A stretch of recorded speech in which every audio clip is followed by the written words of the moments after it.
ଆସନ୍ତୁ ଆଜି ଆମେ ଏକ ଚମତ୍କାର ବିଶ୍ଳେଷଣ ଆରମ୍ଭ କରିବା। ଭାବନ୍ତୁ ତ 1947 ଅଗଷ୍ଟ 14ର ସେହି ମଧ୍ୟରାତ୍ରି। ଗୋଟିଏ ପଟେ ସମ୍ପୂର୍ଣ୍ଣ ଦେଶରେ ସ୍ୱାଧୀନତାର ଆନନ୍ଦୋଲ୍ଲାସ, କିନ୍ତୁ ଅନ୍ୟପଟେ ଠିକ୍ ସେହି ସମୟରେ ଜଣେ ବ୍ୟକ୍ତି ରାୟ ବାହାଦୁର ସୋମନାଥ ମହାପାତ୍ରଙ୍କ ଭିତରେ ଚାଲିଛି ଏକ ଗଭୀର ଯନ୍ତ୍ରଣା ଏବଂ ମାନସିକ ଦ୍ୱନ୍ଦ୍ୱ। ଆଜିର ଆଲୋଚନାରେ ଆମେ ସେହି ଦ୍ୱନ୍ଦ୍ୱକୁ ହିଁ ଅତି ନିକଟରୁ ବୁଝିବାକୁ ଚେଷ୍ଟା କରିବା। ଆଲୋଚନାକୁ ସହଜ କରିବା ପାଇଁ ଏବଂ ପରୀକ୍ଷା ପ୍ରସ୍ତୁତିକୁ ସୁଦୃଢ଼ କରିବା ଲାଗି ଆମେ ଏହାକୁ 6ଟି ସ୍ପଷ୍ଟ ଭାଗରେ ବାଣ୍ଟି ଦେଇଛୁ: ପ୍ରେକ୍ଷାପଟ, ଚରିତ୍ର, ଅତୀତର ସଂଘର୍ଷ, ଶେଷ ସଂଘର୍ଷ, ପ୍ରତୀକ ଓ ଶେଷରେ ପରୀକ୍ଷା ପାଇଁ କିଛି ଗୁରୁତ୍ୱପୂର୍ଣ୍ଣ ବିଷୟ। ତେବେ ପ୍ରଥମ ବିଭାଗ କାହାଣୀର ପରିଚୟ ଓ ପ୍ରେକ୍ଷାପଟରୁ ଆରମ୍ଭ କରିବା। ସୁରେନ୍ଦ୍ର ମହାନ୍ତିଙ୍କ ଲେଖନୀର ଯାଦୁ କିଛି ଅଲଗା। ତାଙ୍କର ଐତିହାସିକ ଚେତନା ସହ ମାନବିକତାର ଯେଉଁ ଅପୂର୍ବ ମିଳନ ହୋଇଛି, ତାହା ଭାରତର ସ୍ୱାଧୀନତା ପୂର୍ବର ଏହି ପ୍ରେକ୍ଷାପଟରେ ବେଶ୍ ଚମତ୍କାର ଭାବେ ଫୁଟି ଉଠିଛି। ଏହା ହିଁ ତାଙ୍କ ରଚନାଶୈଳୀର ସବୁଠାରୁ ବଡ଼ ଆକର୍ଷଣ। ଆମ ପାଇଁ ସବୁଠୁ ଗୁରୁତ୍ୱପୂର୍ଣ୍ଣ ପ୍ରଶ୍ନ ହେଉଛି, ଯେତେବେଳେ ସମଗ୍ର ଦେଶ ସ୍ୱାଧୀନତାର ସ୍ଲୋଗାନରେ ପ୍ରକମ୍ପିତ ହେଉଛି, ସେତେବେଳେ ସୋମନାଥ କାହିଁକି ଏତେ ଗଭୀର ଯନ୍ତ୍ରଣା ଏବଂ ଅସହାୟତା ଅନୁଭବ କରୁଛନ୍ତି? ଏହି ରହସ୍ୟ ହିଁ ଆମକୁ କାହାଣୀ ଭିତରକୁ ଟାଣି ନେଉଛି। ଏବେ ଆସିବା ଦ୍ୱିତୀୟ ବିଭାଗକୁ, ଅର୍ଥାତ୍ ମୁଖ୍ୟ ପାତ୍ରମାନଙ୍କର ପରିଚୟ। ସେହି ଯନ୍ତ୍ରଣାର ରହସ୍ୟ ଖୋଲିବାକୁ ହେଲେ ଆମକୁ ଏହି 4ଟି ଚରିତ୍ରଙ୍କୁ ବୁଝିବାକୁ ହେବ: କଠୋର ଏବଂ ନିଷ୍ଠାବାନ ସୋମନାଥ, ତାଙ୍କର ବିପ୍ଳବୀ ପୁଅ ଅରୁଣ, ସବୁ ସହିଯାଉଥିବା ନୀରବ ମା ହେମମାଳିନୀ ଏବଂ ଭବିଷ୍ୟତର ପ୍ରତୀକ ନାତି ବିଜୟ। ଏମାନଙ୍କ ଭିତରେ ଥିବା ଟଣାଅପରା ହିଁ କାହାଣୀର ମୂଳପିଣ୍ଡ। ଏହି ଚିତ୍ରଟି ବେଶ୍ ସ୍ପଷ୍ଟ। ବାପା ଆଉ ପୁଅ। ଗୋଟିଏ ପଟେ ବ୍ରିଟିଶ ସରକାରଙ୍କ ପ୍ରତି ସୋମନାଥଙ୍କ ଅନ୍ଧ ଆନୁଗତ୍ୟ ଓ କଠୋର କର୍ତ୍ତବ୍ୟନିଷ୍ଠା, ଆଉ ଅନ୍ୟପଟେ ନିଜ ଦେଶ ପାଇଁ ପ୍ରାଣ ବଳିଦାନ ଦେବାକୁ ପ୍ରସ୍ତୁତ ଅରୁଣର ଆଦର୍ଶ। ଏହି ଦୁଇ ବିପରତା ବିଚାରଧାରାର ସଂଘର୍ଷ କେତେ ଭୟଙ୍କର ହୋଇପାରେ, ତାହା ଆମେ ସ୍ପଷ୍ଟ ଅନୁମାନ କରିପାରିଛୁ। ତୃତୀୟ ବିଭାଗ ଅତୀତର ସଂଘର୍ଷ ଓ କରୁଣ ଘଟଣା ଉପରେ ଏବେ ଟିକେ ନଜର ପକାଇବା।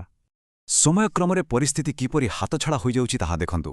କର୍ତ୍ତବ୍ୟ ଆଉ ଆଦର୍ଶର ଲଢ଼େଇ ଏମିତି ଏକ ସ୍ତରରେ ପହଞ୍ଚିଲା ଯେ ଆଇନ ଶୃଙ୍ଖଳା ରକ୍ଷା କରିବା ନାଁରେ ସୋମନାଥ ଯେଉଁ ଗୁଳି ଚଲାଇବାକୁ ନିର୍ଦ୍ଦେଶ ଦେଲେ, ତାହା ତାଙ୍କରି ନିଜ ପୁଅର ପ୍ରାଣ ନେଇଗଲା। କେତେ ଭୟଙ୍କର ସତରେ! ଆଉ ଏହି ଗୋଟିଏ ମୁହୂର୍ତ୍ତ, ନିଜ ବାପାଙ୍କ ନିର୍ଦ୍ଦେଶରେ ପୁଅର ମୃତ୍ୟୁ, ଏହା ହିଁ ସମ୍ପୂର୍ଣ୍ଣ କାହାଣୀର ସବୁଠୁ ବଡ଼ ଟ୍ରାଜେଡି ବା ଇମୋସନାଲ କୋର୍। ସୋମନାଥଙ୍କର ଆଜୀବନ ଅନୁତାପ ଆଉ ଅକୁହା ଯନ୍ତ୍ରଣାର ମୂଳ କାରଣ ଏହି ଗୋଟିଏ ଘଟଣା ସହ ହିଁ ଯୋଡ଼ି ହୋଇ ରହିଛି। ଏବେ ଆସନ୍ତୁ ଆମ ଚତୁର୍ଥ ବିଭାଗକୁ ବଢ଼ିବା: ସ୍ୱାଧୀନତା ଦିବସର ଶେଷ ସଂଘର୍ଷ। ଫେରି ଆସିବା ସେହି ଅଗଷ୍ଟ 15ର ସକାଳକୁ। ଦେଖନ୍ତୁ, ଅତୀତର ସେହି ଆଘାତ ଏବଂ ପୁରୁଣା ବିଶ୍ୱାସ ସୋମନାଥଙ୍କୁ କେମିତି ବିଚଳିତ କରିଦେଇଛି। ସେ ରାଗିଯାଇ ନିଜ ଛାତ ଉପରୁ ନୂଆ ତ୍ରିରଙ୍ଗା ପତାକାକୁ ଟାଣି ଖୋଲି ଦେଉଛନ୍ତି ଆଉ ନିଜର ପୁରୁଣା ମାଲିକଙ୍କର ପ୍ରତୀକ ବ୍ରିଟିଶ ୟୁନିୟନ ଜାକ୍ ଉଡ଼ାଇବାର ଏକ ଅସଫଳ ଚେଷ୍ଟା କରୁଛନ୍ତି। କି ବିଡ଼ମ୍ବନା! ସଂଘର୍ଷଟି ଗୋଟିଏ ପିଢ଼ି ଡେଇଁ ଏବେ ସିଧା ଜେଜେବାପା ଏବଂ ନାତି ଭିତରେ ପହଞ୍ଚିଗଲାଣି। ଅତୀତକୁ ଜାବୁଡ଼ି ଧରିଥିବା ସୋମନାଥ ଆଉ ସ୍ୱାଧୀନତାର ନୂଆ ଯୁଗକୁ ରକ୍ଷା କରୁଥିବା ବିଜୟ। ଘରେ କେଉଁ ପତାକା ଉଡ଼ିବ, ତାକୁ ନେଇ ଦୁହିଁଙ୍କ ଭିତରେ ଏକ ଅଭାବନୀୟ ଶାରୀରିକ ଲଢ଼ାଇ ଆରମ୍ଭ ହୋଇଯାଉଛି। ସେହି ଟଣାଓଟାରେ ସିଢ଼ିରୁ ଖସିପଡ଼ି ସୋମନାଥ ମୃତ୍ୟୁମୁଖରେ ପଡ଼ନ୍ତି। ଆଉ ଠିକ୍ ସେତିକିବେଳେ ତାଙ୍କ ମୁହଁରୁ ବାହାରି ଆସେ ଏକ ଚରମ ଉପଲବ୍ଧି: ପତାକା ତ ଖଣ୍ଡେ ରଙ୍ଗୀନ କନା ମାତ୍ର, ତଥାପି ତୋ ପତାକାର ଜୟ ହେଉ। ଏହି ପଦକ କଥାରେ ସେ ନିଜର ସବୁ ପୁରୁଣା ଅହଙ୍କାରକୁ ତ୍ୟାଗ କରି ନୂଆ ସକାଳକୁ ଗ୍ରହଣ କରିନେଉଛନ୍ତି। ପଞ୍ଚମ ବିଭାଗ କାହାଣୀର ପ୍ରତୀକ ଓ ବାର୍ତ୍ତା। କାହାଣୀର ବାହ୍ୟରୂପ ତ ଆମେ ଦେଖିନେଲେ, ଏବେ ଏହାର ଭିତରର ଗଭୀରତାକୁ ମାପିବା। ପରୀକ୍ଷା ଦୃଷ୍ଟିରୁ ଏହି ତୁଳନାତ୍ମକ ଚିତ୍ରଟି ବେଶ୍ ଲାଭଦାୟକ। ଗୋଟିଏ ପଟେ ସୋମନାଥଙ୍କ ପୁରୁଣା ପିଢ଼ିର କଠୋରତା, ଦାସତ୍ୱ ଏବଂ ଆଜ୍ଞା ପାଳନ, ଅନ୍ୟପଟେ ନୂଆ ପିଢ଼ିର ସ୍ୱାଧୀନତା, ବିପ୍ଳବ ଏବଂ ପରିବର୍ତ୍ତନ ପ୍ରତି ଆଗ୍ରହ। ଏହି ଦୁଇ ମାନସିକତାର ପାର୍ଥକ୍ୟକୁ ଆମେ ଏଠାରେ ସ୍ପଷ୍ଟ ବୁଝିପାରିବା। ସୁରେନ୍ଦ୍ର ମହାନ୍ତିଙ୍କର ପ୍ରତୀକାତ୍ମକ ବ୍ୟବହାର ଟିକେ ଦେଖନ୍ତୁ। ତ୍ରିରଙ୍ଗା ଏଠାରେ କେବଳ ଏକ ପତାକା ନୁହେଁ, ଏହା ନୂଆ ଆଶା ଏବଂ ନୂଆ ଭାରତର ପ୍ରତୀକ।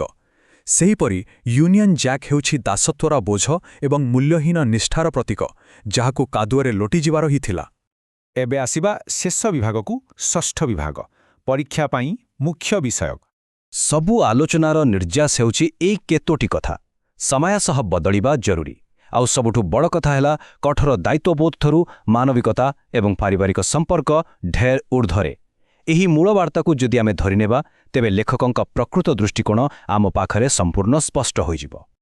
ଆଉ ହଁ, ପରୀକ୍ଷା ପାଇଁ ଗୋଟିଏ ଛୋଟ ଟିପ୍: ଚରିତ୍ରମାନଙ୍କ ମଧ୍ୟରେ ଥିବା ଏହି ଦ୍ୱନ୍ଦ୍ୱ ଏବଂ ପ୍ରତୀକଗୁଡ଼ିକର ଅର୍ଥକୁ ଟିକେ ଭଲ ଭାବେ ମନେ ରଖିଦିଅନ୍ତୁ। ଦେଖିବେ 2 ମାର୍କିଆ ହେଉ ବା 10 ମାର୍କିଆ ଯେକୌଣସି ପ୍ରଶ୍ନର ଉତ୍ତର ଖୁବ୍ ସହଜରେ ଦିଆଯାଇପାରିବ। ଏବେ ଆଲୋଚନା ଶେଷ କରିବା ପୂର୍ବରୁ ଗୋଟିଏ ଚିନ୍ତାଶୀଳ ପ୍ରଶ୍ନ ଆମେ ନିଜକୁ ପଚାରିବା ଉଚିତ।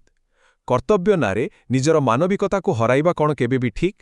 ନା ନିରନ୍ତର ବଦଳୁଥିବା ଏହି ଦୁନିଆରେ ସମୟ ସହ ନିଜକୁ ପରିବର୍ତ୍ତନ କରିବା ହିଁ ହେଉଛି ପ୍ରକୃତ ନିଷ୍ଠା? ଏହି ପ୍ରଶ୍ନ ସହ ଆଜିର ଆଲୋଚନାକୁ ଏଠାରେ ହିଁ ବିରାମ ଦେବା। ଭାବନ୍ତୁ ଏହା ଉପରେ।